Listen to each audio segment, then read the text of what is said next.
Hello. I thought I would give this another go. I have been interested in sharing some of my testimony and my personal process and being extremely transparent. Part of this transparency is in hopes that by me being completely honest and without secrets, that there can be a sense of encouragement brought to you and a feeling of safety or recognition of the great importance of being transparent, translucent, and having absolute honesty, 100%, not 99. And I have to confess, my previous recordings from this before, it was very challenging for me to go to those places in my spirit, particularly because at times I'm still human and I have this experience of self-criticism, and sometimes I am certainly that person who has had self-sabotaging behaviors or even thoughts, and so that negative mindset sometimes can cause me to feel negative emotions of shame or just unacceptance. And so I would like to use this opportunity to attempt to communicate some of the things that I was interested in communicating before. So I guess I'd like to go to a sense of what I can call the beginning. And I will admit that there's previous beginning before all this, and there might even be some really great importance of sharing from that place also.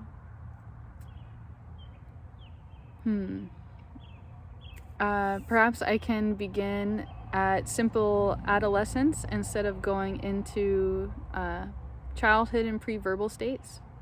I will start at age 15, and in that process there had been an experience where I am sleeping over a friend's house, and the brother had entered into the bedroom and began to do inappropriate things, yes, to touch me while I was sleeping. And that person had taken my virginity, and I had awoken out of shock, and I completely froze. And when the person noticed that I had frozen, they left the room that I was in. And when I left the room also, I noticed that I was bleeding. And this was kind of very, very traumatic. And the people I had expressed this to, the grown-ups at the time, had implied that I was asking for it, insinuating that because I was wearing short shorts and tube tops and just the way that I was expressing my sensual nature. And I feel like that also corresponds to adolescence, that I believe that something else happened to me when I was very, very young, perhaps around 2 years old. And I believe that that's also what led to being hypersexual as well at such a young age. And there's other experiences in my life that also express from that place in that childhood. And from what we know about psychology in children, that children tend to reenact the abuse that happened to them in their childhood. And so after that experience, I had gone on to have different jobs. One of those jobs was working at Hot Topic. And after working at Hot Topic, I actually went through the experience of shaving my head into a mohawk. It was a very rebellious thing for me, and also something that felt like very empowering. And I believe that the community I was part of, meaning other interesting people who had mohawks as well, kind of inspired that interest, plus the music that I was influenced by at that time, certain punk rock bands. And then as I developed my age, I got interested in marketing myself and putting myself online. So I've been on the computer since second grade, and I would experience interest and seeking of information on different topics, especially things centered around string theory and time traveling, interdimensional things, or should I say intergalactic things. And so I continued growing up, right? And then when I was 18 years old, one moment, let me go backwards just a little bit. So at that stage of having a mohawk, that's the time I created a MySpace, and I started marketing myself and taking photographs of me with my mohawk, with my pet possum, and all these different things. So at a very young age, and in some levels I could probably narrate that this was like a sense of grooming done to me, because I had witnessed all of these celebrities and all these things that were kind of like shoved in my face through different forms of media, whether it be on the computer or on magazines. And so there's this like external perception of like, you know, being somebody like Marilyn Monroe, Bob Marley. And so there was like kind of like this obsessive interest in pursuing this certain kind of identity and making some kind of imprint upon the world and changing the world. And so I created a lot of very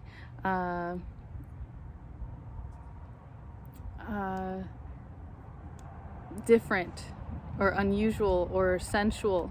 At 16 years old, I created these certain types of images unconsciously from this space, which at the time I did not recognize that I was wounded. For a long time, I just like discounted what happened to me.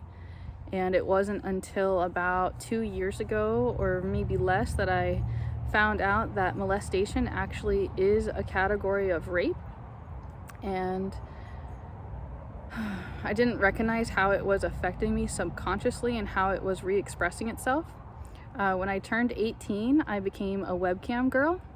And in this place, I had expressed myself and my sexuality in a way that was very much so not ashamed. And in this place, I was in a position where I could have a show, you could say, and still have power to say no, where no one was allowed to touch me, and still I was able to express and to perform, if you will, and just have a form of self-expression from that place. And it wasn't until I got older as well that I realized that my private parts were injured, and it was a secret, and it wasn't allowed to be talked about, and it was suppressed. And so part of me expressing in that 18-year-old way was kind of bringing attention to those privates and attempting to get love and attention, loving attention to those areas. And it became a time of also seeking a lot of pleasure from that place, because again, there was so much wounding done to that area. It became almost obsessive to try to feel pleasure. And it was very challenging to be in my body. And I didn't really have that kind of language until I began my healing journey. And I didn't really know I needed a healing journey, and it kind of happened on accident. In my process of being a webcam girl, I developed a psycho person. Sorry to be so blunt, but this person was very, very obsessed with me, and they would constantly stalk me, and they would do things to me that would make me question my reality. They would be able to watch me through my devices and turn on my cameras and my microphones, and they would constantly prove that they were doing this to me. And so a lot of my privacy was invaded, and I found this person to kind of be a blessing over time, because it was this person that made me realize I didn't want to do this anymore. This person would attempt to manipulate me, and would successfully manipulate me into doing things that I didn't really want to do, and would play with my mind. And they would weaponize my family against me. They knew very secret information about the health condition of my family. They knew about my self-injury behavior. They knew all kinds of personal information that just was not appropriate. They knew the names of my family, their middle names, and all the things, and they harassed me excessively. And so after being involved in that world, I decided to get out. And I also would like to comment for a moment all of the insane comments that would come from the communications of men. It would be men who would be interested in using me and seeing me as an object and telling me what to do through web camera. So that became kind of a thing that became like a trigger, because there was also correlation of being told what to do as a child, things that were against my will and things that I didn't want to do, and at the time that I thought was not good. For example, not being allowed to go outside or to go hang out with my friends or go skateboarding or things like this. And I felt like that was control, but perhaps that was a sense of protection. And later on in my life, that continued to express itself. And so when it came up in this way, this kind of created even more an interest to get away from anyone who would attempt to control me, which created another character where I wanted to be in control, and that I wanted to be the boss, and I wanted to get what I wanted. So again, this is a pattern of reenacting the abuse, becoming the abuser from the abuse. And I'm not saying anything that I've ever done is like acceptable. However, it is kind of part of being a person. And so once I decided I wanted to get out of this work, I took some money that I had saved up, if not all of it at the time. I don't want to lie, so I don't know specifically if it was absolutely everything, but I remember it was like a large portion, and again, if not all of it. It was $2,650 to purchase a mermaid tail. My interest was to purchase a mertailor tail to get out of the webcam girl industry. However, I had also created all these other images and photos, especially around what is considered fetish content, which is like being in the water. That was the realm that I went in. I had my own personal interest in being in the water. I think this came from a sense of escapism and not wanting to be here and looking for different ways to express myself, and that content became very, very popular. I had a very unique gift, you could say, of being able to look very comfortable underwater and to be there at grace and at peace. And so this became a very sexualized thing from the community, the underwater community. And I also became really familiar with those who are interested in this type of community. So in a way, I almost want to make a joke here of like, this is familiar spirits, right? And in some levels, maybe they could also relate to me, that the beauty of being underwater, the feeling of safety of being underwater, and the feeling of being in control and being in a peaceful atmosphere, and just all these different dimensional things. And there might even be some quantum mechanics in here. And I could mention Mintaka or just different realms of understanding for those who can go there, right? And I'm not attempting to confuse anyone either. So if that path is not for anyone, I would always encourage them to just stay away from those things. However, each person has their own design for their life. And you could say it's an agreement with God. And sometimes there's other heavenly realms. Should I say spiritual realms, different kingdoms, different courtrooms, courts of heaven that are operating legal jurisdiction. And so as I pursued the career of being a mermaid, I received a lot of backlash because I had my feet in two different areas. In one area, I was a fetish performer and doing some really extreme content, such as shibari underwater, and also working a story that I am a superior person, and the narrative I would use is I am the goddess of water, and I would pretend that I'm all that and I have everything, I have all this money. And in playing this character, it created a lot of people who really, really loved this character, even though deep down in my heart I kind of wanted people to hate this character and to not appreciate these things. However, there was actually a pretty wide interest in people who wanted a woman to speak harshly and negative to them, and almost to again recreate the trauma that they had received from other women, to reaffirm their negative story about their self. But at that time I did not understand psychology and the ability, or like the notion that I do now. I'm not like a licensed psychiatrist. However, I've spent a lot of time addressing my own personal trauma and reading books excessively on this information so that I could be in a healthy mental, emotional, and spiritual, or should I say, and physical well-being. And it's been a pretty wild process. So in my process of becoming a professional mermaid, this would be a service that would be offered for $150 to $300 an hour. I had a person I worked for, and I charged that gentleman $150 for the hour, and he was an entertainment company, and he booked me out for $1,000 for that hour and still only paid me $150. So So I had a bunch of different learning experiences, and from doing the web camera work and the mermaid work, it made it very difficult to ever go back to doing like working at Barnes and Noble coffee shop for like $13 an hour, the minimum wage back then. And so I continued to keep doing the work of like creating images and videos, and I had created so much self-ingrained idea of that's my identity, this is who I am, I'm an entertainer, I do this, I do this, I do this. And so keep doing that, especially since there was fruit that came from that, like there was money that had came from that.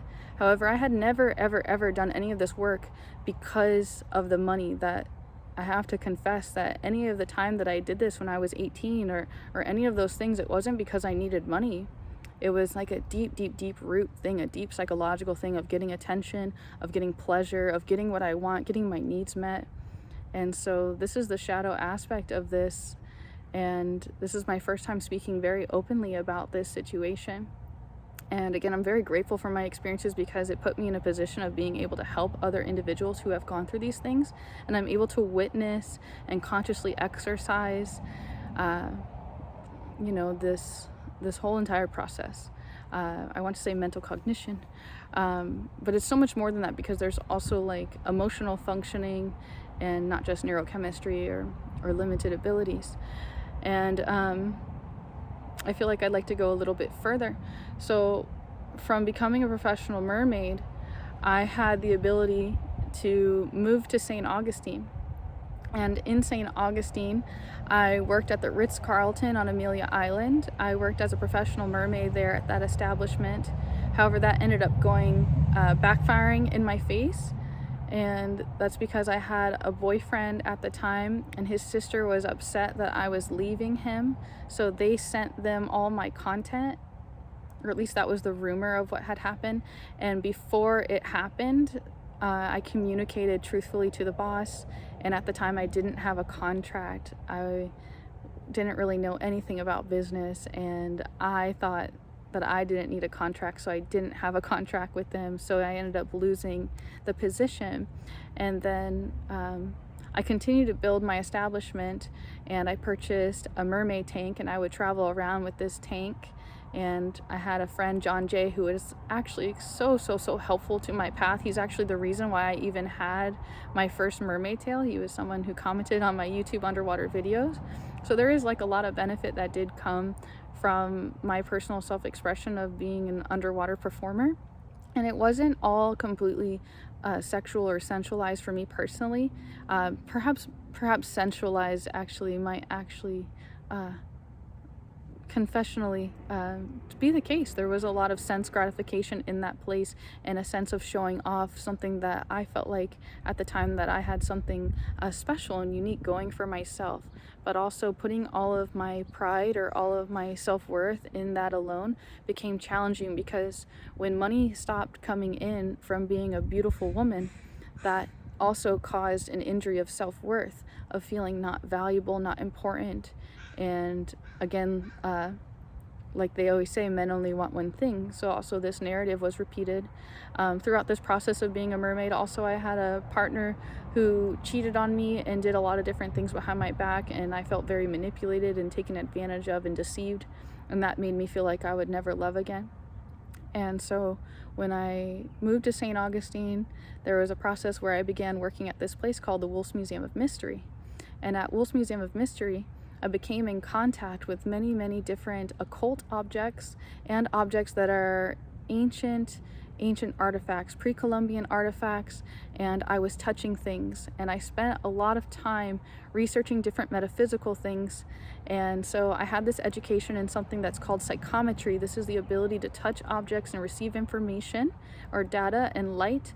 And so all of these gifts kind of like started to come to the forefront of my mind. I started to experience paranormal activity, really unusual things, like where strobe lights weren't plugged in but they were flashing, and just very unusual activity. I could very much so sense all these different things.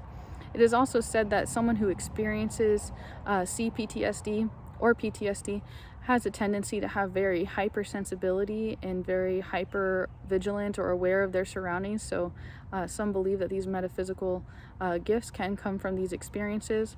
Sometimes they're also in the spiritual community called open doors, or portals that become open because we're not in our bodies, so entities enter through our bodies and we get to have access to different gifts.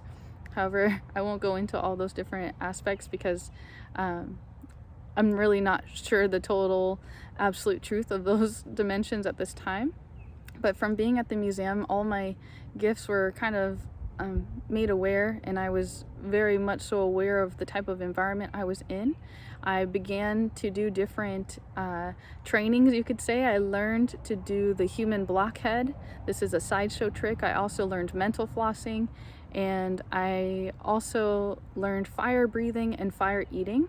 And in that process, I actually had a complete accident. I was very, very ignorant. I had a very, very sweet friend in Denmark, out of country, and friends all throughout the state who continued to send me this article in the news, and I was very, very ignorant, and I never looked at it. I pretended like, oh, this will never happen to me. But if I would have read that article, the children of God were literally trying to protect me. So I wish I would have listened. The man in that article ended up doing exactly what I did. I had an event come up, and I used the fuel that is used to eat fire to breathe fire. And this fuel has a much higher flash point. And I made international news for my accident. Fire-breathing mermaid catches face on fire at the Museum of Mystery. And it became like a very big event, and the museum went ahead and advertised or publicized that video. And so we received a lot of backlash. They had a belief about P.T. Barnum that no publicity is bad publicity. However, I received a lot of backlash and a lot of hatred or harsh comments from the fire breathing and fire eating community because I was making them look bad because of my experience. There was a woman in the crowd who screamed. If she wouldn't have screamed, I wouldn't have realized what went on. If I would have breathed or screamed or reacted in any certain way, it's very possible that I would not be alive now. I had a few burns on my mouth, and I video journaled that at that time. And if it wasn't for being in the mermaid tank, I think that was also very important because I dunked underwater almost immediately. If you look in the video, you can see that there's flames floating from the oil on top of the tank, so that was also very dangerous.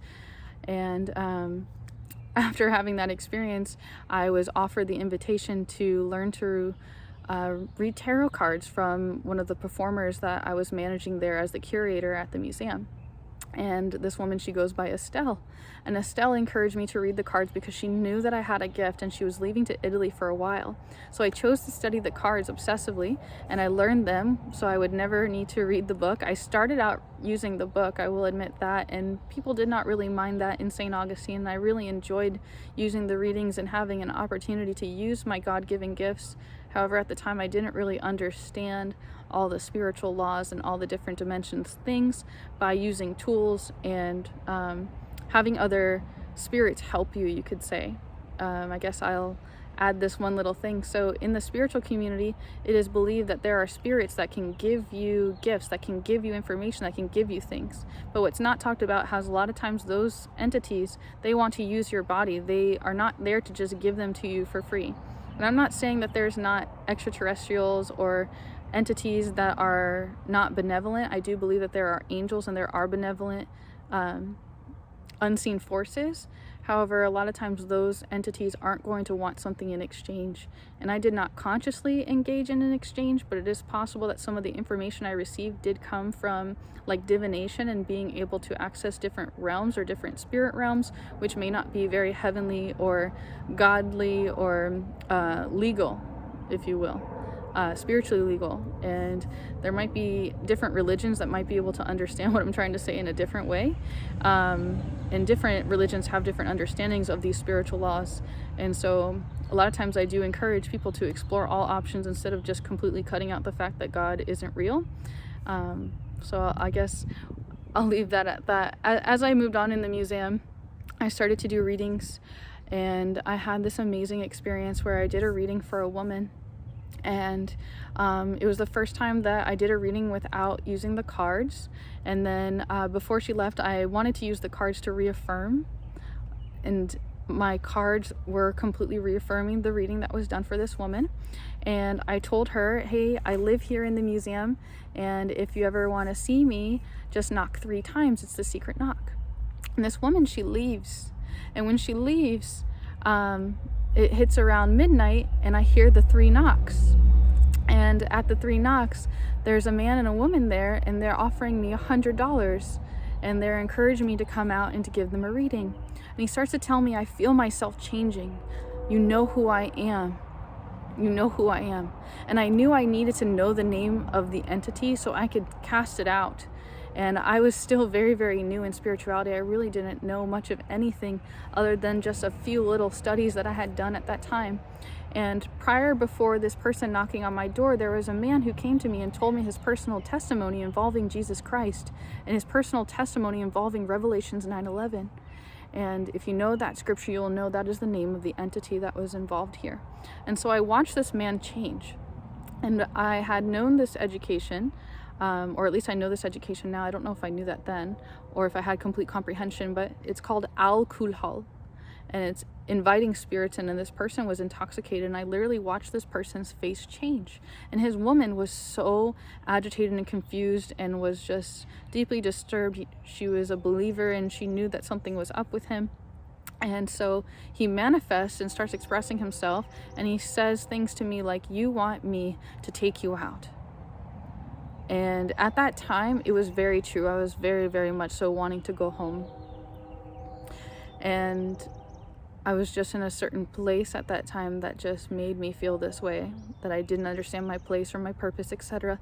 And then I had this experience where it felt like every single intoxicated person that was walking down the streets out of these establishments in downtown St. Augustine, that they too had the same entity, and that this person could do violent things to me, and that no one would do anything. If anything, maybe someone would get involved. And yes, that was just a very dark spiritual place that I was brought to in that moment. I eventually was able to separate myself from them and went back inside after giving them like an hour of my time or something like this. And then in the morning, when I got up, the $100 was not there in the bowl. It was a very, very mystical experience. It made me question everything. And continuing on, it ended up being appropriate for me to leave the museum. And when I left the museum, I went to a place called Casadega. It's the world's largest psychic community. And in this place, I had my own office, and I was giving readings. And there's also a beautiful story how I even met this person, or how the owner of that place found me, and I was being given the opportunity to be in this work. And when I was there, one of the owners, she told me, one day you will outgrow this place. And I always remember her to this day saying that, because at that time I didn't really believe her on a conscious level, but spiritually I had a feeling that I knew.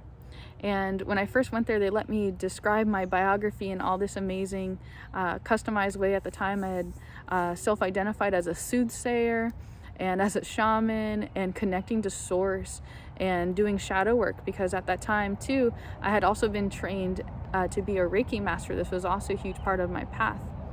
At that time, Reiki is the way that I went to kind of address some of these traumas and these abuses, and working with a woman who did cranial sacral therapy. And she was one of the most helpful people to me in helping me to give language to the fact that I struggled to be in my body, or that I had like these power struggles with individuals, and I needed to really know who I am and where I stood, and being emotionally safe and just safe within my own physical body, and able to move on with life. And I'm also going to add that, like, since I was a child, I had the experience where I had felt this constant, almost like slavery or bondage and addiction to smoking cannabis. And it had literally plagued my life for a very long time. And on some levels, it was very much so a tool to escape and to not process feelings, and to just feel good and have instant gratification. And in other ways, it really helped me to survive. And to survive in a way that made me want to keep going. You could say it had a lot of different dimensional aspects. In some levels, it was just escapism and just not wanting to feel, and all those aspects. But I will say, truthfully, I cannot speak of these things without admitting that the addiction, and that it felt good, and that it seemed good at the time. And it's possible that at that time it was good for me. And there might be others who do not agree, but I think that it was better that I did those things than turning the route of taking any other drugs.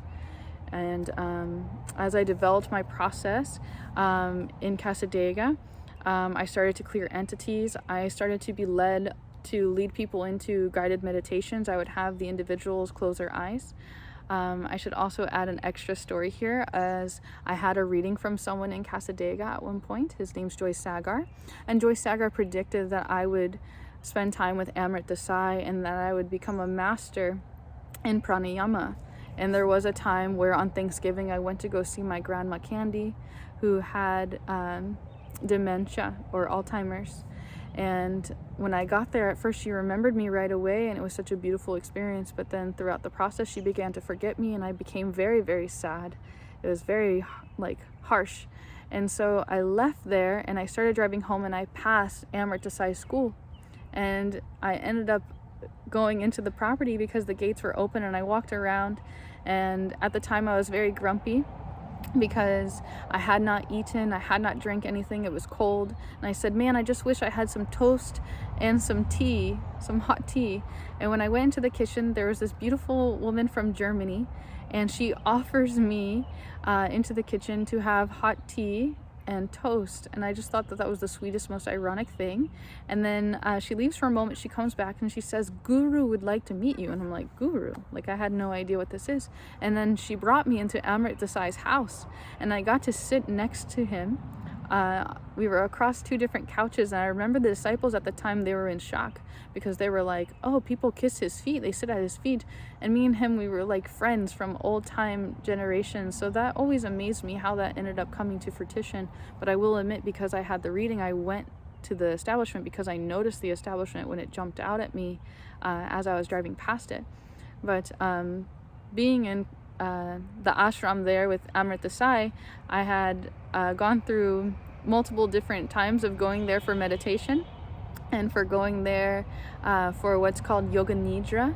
And I had a lot of experiences in the darshan room where I would just be flooded with information, and epigenetic memory would be released from my body as I would go into certain postures. And it was very, very healing because this information, it felt like it was locked inside of my hips and locked inside of my body. So when I had done the practices and been there in a safe environment, all these wounds started to express themselves. And so I was able to carry that with me as I worked in Casadega.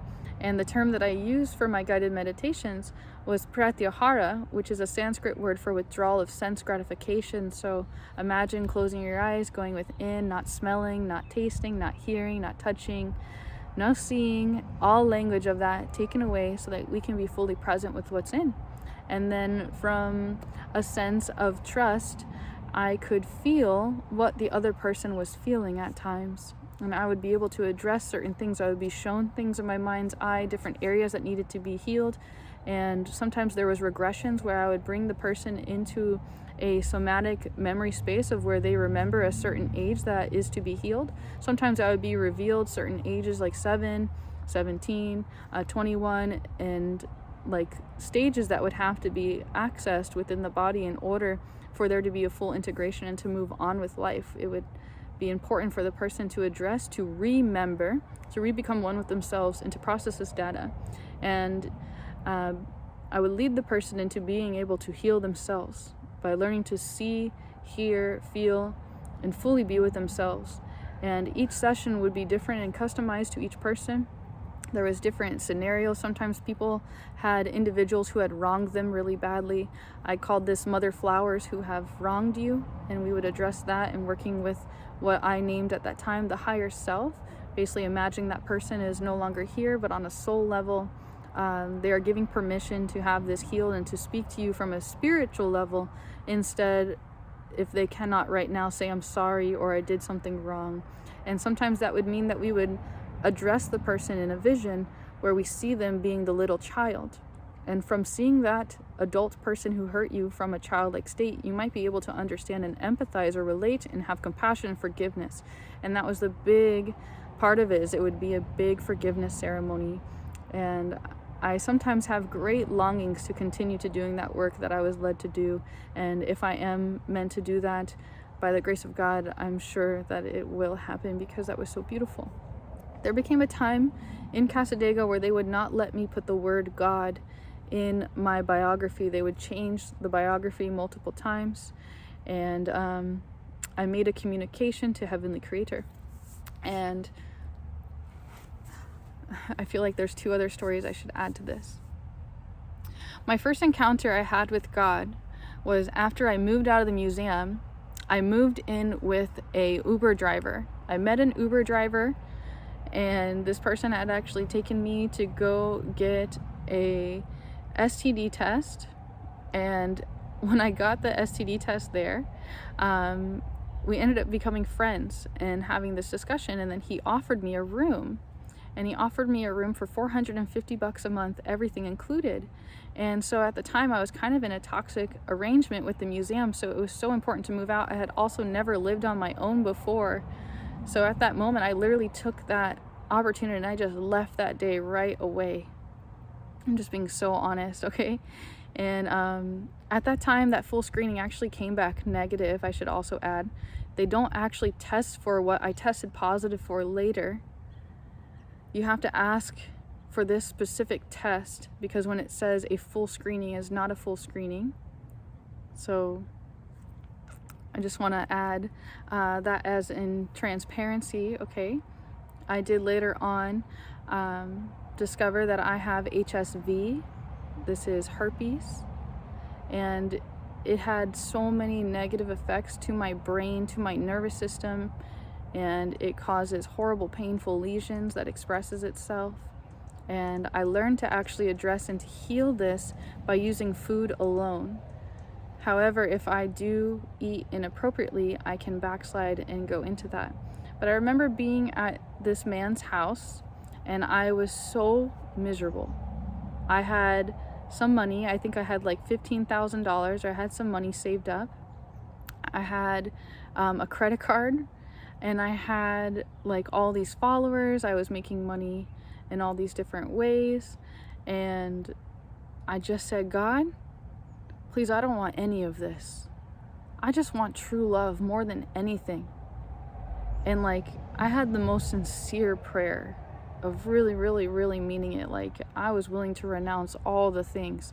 I also told God that I'd be willing to live alone for 2 years before going there. And this ended up coming to fruition. There was a person who entered my life 2 weeks after that prayer, and it made me really, really start to believe in God, because it was just so clear. And then I ended up moving out of that person's house, and I started to live in another woman's house. And this woman, she had her own problems, and there were crosses and I want to say Jesus material. Okay, there was Jesus material all throughout the house, and at that time I was not a believer of that at all. And so she offers me the house for $500 a month, everything included. And at the moment I was just like unable to accept that. Like, that seemed like I was taking advantage or something. It felt wrong. And so I made a comment, and I said, so this is my trauma, like the inability to receive and accept, and like accept love, right? So there's a shadow there. And so I communicated to her, and I said, hey, how about for $750 a month, and like I'm allowed to completely decorate this place and do what I want, because a lot of her stuff was still in there for a very large portion of the time. And so I ended up living in that place for, I want to say, 2 years. And while I was working in Casadega, I lived there.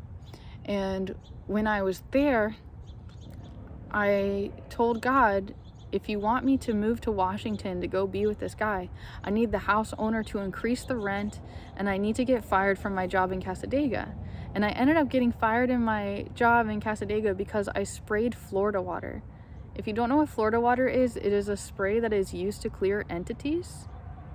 And we sold it in the shop, but there was a woman there who was allergic or had migraines from aromas. And they said, you know, you're not supposed to spray smells. And I got in so much trouble. And I had a person,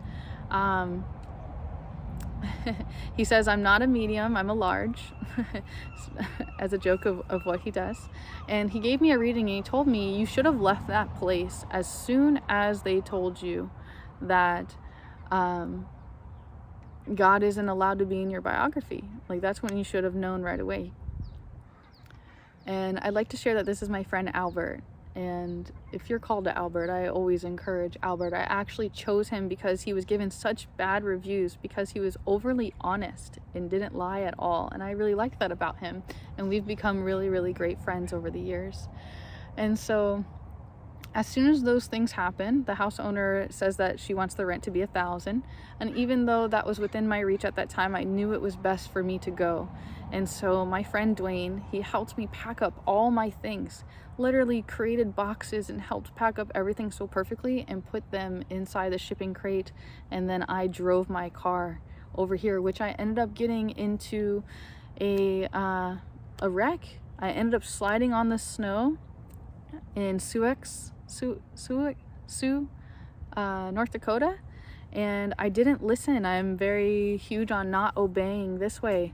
I was guided to pull over and to get some rest. I wasn't able to sleep, and so I didn't feel safe just sleeping at a rest stop in that particular area. So I just pulled off the road and started keep driving, and literally seconds after I left that rest area, literally ended up into a ditch, sliding on ice, and had to rent a car to get to the rest of the way here.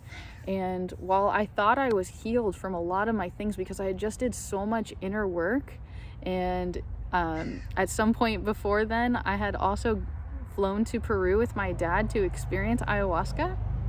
And so like I really thought I was healed and that I had all these amazing experiences, and I experienced combo and I got trained to serve combo. And then when I arrived here from being in the relationship, I realized how much trauma I had, how much distrust, how much fear, how much terror. And so my first job here, when I arrived, I became a direct care professional for those with developmental disabilities, and I worked for the state. And there would be times where you would get to work overtime, so you would get time and a half, and the pay was like $17 to $19 an hour, so that overtime was like really amazing. And there came a time where there was an insistence on biodigital convergence, and I did get a religious exemption. However, my intuition started going off telling me that it would be best to leave and better to have another job in position before this circumstance expresses itself in that way. And sure enough, I left that position. I went to a landscaping company, and the company that I worked for through the state, they ended up terminating every single person who had a religious exemption and was very strict. And so I worked for this landscaping company for almost a year. And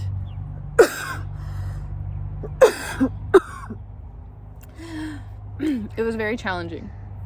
I had never worked a job that extremely hard. I worked for my dad, like cleaning pools, and it was just very challenging to do that labor. It was also challenging living at that woman's house too, back in St. Augustine, because there was like an invasion of my space, and just like it wasn't just completely my space. Like the person wasn't living there all the time, but they would show up every once in a while, and it got better over time of me living there. So there's like all these like different correlations of things that happen, boundaries being crossed, and then me learning to communicate my needs and to stand up for myself, if you will. There became a time where I left the landscaping position, and this is for multiple reasons. And I also want to say that I was really hard on myself because I wasn't really tough. Like I mean, I'm really tough, as you might know, but there were so many different things with the job, and that I just ended up leaving. Like I didn't like the toxic fumes that I was breathing in. I didn't like how certain men were delegating all the really hard jobs to me, and I didn't like how like I wasn't able to do all the things that all the guys could do. And sometimes there was guys who would get upset that I couldn't do what they wanted me to do, and made me feel like I wasn't fit for the job. And I feel like the people that I work with, like they deserve to have an equal partner help them on the job, right? Like they shouldn't have to do all the work themselves, but also each person makes their choice in their career, right? So I ended up leaving that position, and I started to do landscaping on my own for $25 an hour. And I eventually was able to raise my rate to $30 an hour. And sometimes it's a challenge. Even making $30 an hour, sometimes it feels like I'm not making enough. Or sometimes the labor will be so hard and hurt my body so badly, sometimes it doesn't feel like it's worth it. And other times I'm doing amazing jobs that are very easy for me, very, very fun, very enjoyable. And then sometimes I work for someone else and I'm making $10 less. I'm working for $20 over there. And sometimes I'm so much happier working there than doing the landscaping, like cutting certain blackberry vines, or hurting myself, getting hurt in certain ways, or doing this other job that I do. Sometimes I do cleaning for people, because when it's winter time, a lot of times the outside work goes away, so you kind of need to have an additional work. And then about, I want to say a year ago, it could be less, I decided to delete a large portion of all my passive income. Any places where I was making money off of like certain YouTube videos that were overly sexualized, or this website called OnlyFans, like I deleted all these things. And on June 17th, I think it is, I created an Instagram post taking a screenshot of my bank account being at $155. And I received so much backlash, being told that like I was absolutely insane because I deleted the OnlyFans and I deleted all the passive income. But for me, like, I needed to have a good positive self story, and I couldn't say a good positive self story if I was doing things that I didn't really want to do. And I didn't want to sell my soul. Like, I didn't want to do things that, just didn't feel right. And I felt like some of that content was very emotionally, like it was manipulative, like psychologically, and just like it was me seeking to better myself at the expense of other people, and then also pretending to be someone I wasn't, and just like all these different levels, and trying to play roles, and sometimes masking, and just like being different characters. And so I'm in a position now where I have to make some major choices, like, am I gonna go back to college, or like, what am I supposed to do to make it on my own? Like, I'm not here to create this so that I will get a handout. In fact, like, that's absolutely not what I want. Like, at this moment, I'm looking to figure out, like, well, how can I make it on my own? Like, what is my place? What am I supposed to do? Am I meant to be a spiritual advisor? Or like, in which level will I show up? Or do I go to school for psychology? And what is appropriate for me? And then I question sometimes artificial intelligence. Like, we know that AI is kind of taking over certain industries, so it's not my interest to pursue something just for monetary gain. So I'm looking to figure out how to survive on my own in this sense, without compromising my values, without backsliding and going back to the old ways. Speaking of which, to this day, I have people harass me. I'm 31 years old now, and to this day, I am still having those who are provoking me or intimidating me or attempting to rub in my face my past and attempting to hurt me or distress me or seeking power over me or things like this. And I'm having to just keep moving ahead, and sometimes that can be very challenging, and sometimes feeling like I don't have support or like a network of people. Like, when I originally started this, I thought I had like this huge community. I have all these followers. In my youth, I also thought it was so important that I become famous, that I get on IMDb, that I make movies, and that I have a billboard, I'm on a book cover. And once I accomplished those things, I became so miserable. I had these moments where I had accumulated wealth and I was just absolutely miserable. I'm just going to be completely honest, I've never had over $30,000 in my bank account. I think the most I've ever had is like $27,000, and even then I wasn't happy. And I ended up paying taxes. I was also really behind in taxes. I didn't really know what I was doing, so I had to pay all of those. And so I also have to confess that in my youth I would spend money in order to make myself happy. When I didn't want to be here, I would just do impulsive spending things and have sense gratification in that place. And now you could say I'm being trained how to really live and how to really be, and really understanding the value of things, because money came really so-called easily at that time, when it was just all pleasure and having fun and unconscious being involved in that type of work, which is considered SW, which I did not know at the time was considered SW. And you always hear this testimony through Todd White, how like no one ever pulled him aside to tell him about Jesus. I feel like no one ever pulled me aside and really was like gentle and merciful and compassionate with me, and just like explaining to me like what was going on. And I have this experience where sometimes like men to this day will tell me like, well, why don't you just do that work? And then like sometimes there's like really these gentlemen who are like, no, if you were my woman, right, like if I was their wife, if I was their sister, if I was their daughter, like there would be a completely different leadership like in my life. And there's sometimes like opposite of that, where those are seeking to better themselves, like the man will benefit from the woman making money that way. And we live in like this age now too, where it's like not like in the olden days where someone would provide for the woman and the woman would raise the children, right? I mean, perhaps there's some cultures that are, or some people around this world who are still living that way. And then also the other hyper dimension are individuals who are just born into wealth, and they just don't understand any of these dimensions of suffering. And sometimes I wonder like, what would I do, like if I had like $100,000, or I don't know, like if I had a lot of money, right? Like what would I want to do with my time? And I feel like there's like a lot of a curiosity in that realm, and sometimes it feels like I'm still interested in exploring and studying trauma, but a lot of that is also personal, right? So like all my reading of these books, The Body Keeps the Score, I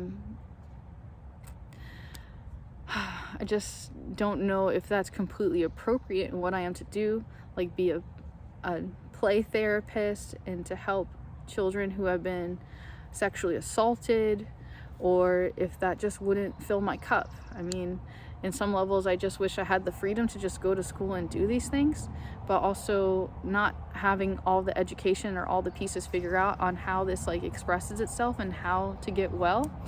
And I think also one of the most challenging parts is like working these jobs and like sometimes being really, really happy, really, really grateful that I'm doing this, and other times feeling like, oh my God, I'm so exhausted, this hurts, this isn't what I'm meant to do.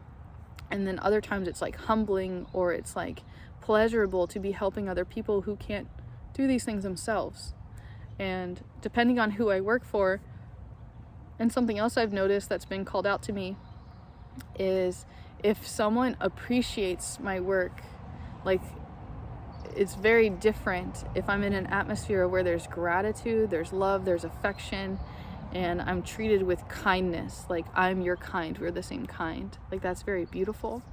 And so as I'm addressing and healing all these traumas, just a lot of different things are being redirected for me.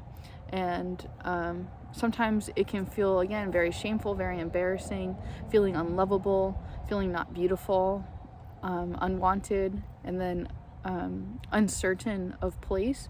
And I think that's also why the spirituality for me was also very important, is getting to know my identity in Christ and getting to know my identity to Abba, the Father, and how God sees me instead of how I see myself through the lenses of the world, who, you know, name calls, labels, and categorizes, etc.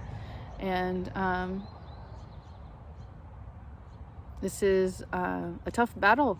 And I guess what I would say is, like, if there are men who are still here watching me and being part of this world and just watching in a corner, I would ask you the same question, like, or perhaps I'll put a different perspective on it. If you were me and you walked in my shoes and you did all the things I did and you felt how I feel right now, if you felt how I feel right now and you were in my exact position, you have like $100 in your bank account, you have you know, the social media and you created all these things, do you delete it all? Like, what would you do? What would you do? How would you start over? Would you backslide?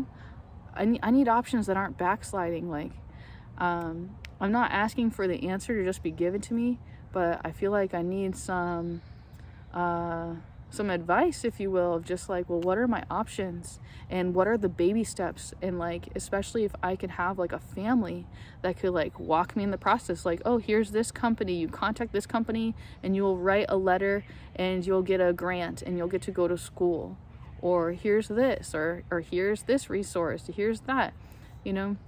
And so just like all of that, and like being healed in those places, like being able to receive, being able to live like an abundant life without feeling guilty or shameful, like having enough.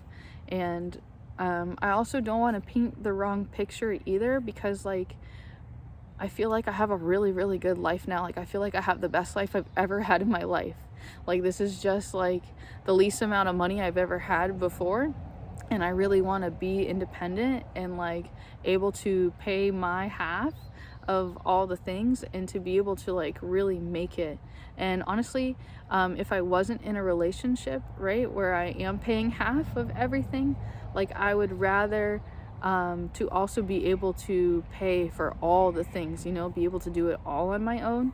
And I'm not sure right now what that's completely going to look like. I definitely keep leaning a little bit more towards psychology and understanding that a little bit better, but there might be something else available to me, and I'd really love for my spirituality to be part of my life too. And I'm guided to not have that be a career though. Does that make sense? Like it's not good for me to treat ministry like a paycheck. Like that is so polluted and not appropriate. So it's important to me to give freely as it was freely given to me, and to be in that position of place, and to not shame or disgrace or criticize. And I apologize. I probably should have made a disclaimer in the beginning of, if you have trauma, to maybe not come here if you haven't addressed your personal things. And I'm still in my process of being cleansed and healed and restored to the original glory. And I'm so thankful to the ministers and the ministries who have helped me to heal, because I really, really, really believe in that. I worked with a woman who wanted to take credit for her being the reason that I stopped smoking, but the real truth is I'm just gonna say it. It's Jesus Christ. It was the love of God, and the desires of my heart were changed, and I no longer wanted to do those things, and I still no longer want to do those things. My body somatically remembers what it's like to do those things, but I no longer have the desire to do those things. And I can just thank Holy Spirit, and thank Karen Hodnett, and thank Stewards of the Way, and to thank Calvary Worship Center. These three places were so instrumental, and perhaps I should say thank you to you for your prayers. I really am growing in my faith and becoming quite the believer, and I just feel so grateful, and I'm so happy that the quantum entanglements, the karmic cycle, and those laws are broken. Those curses are null and void and no longer allowed. For it is no longer I who lives, but Christ in me. Shalom. Peace. Thanks for listening. I'll see you again soon.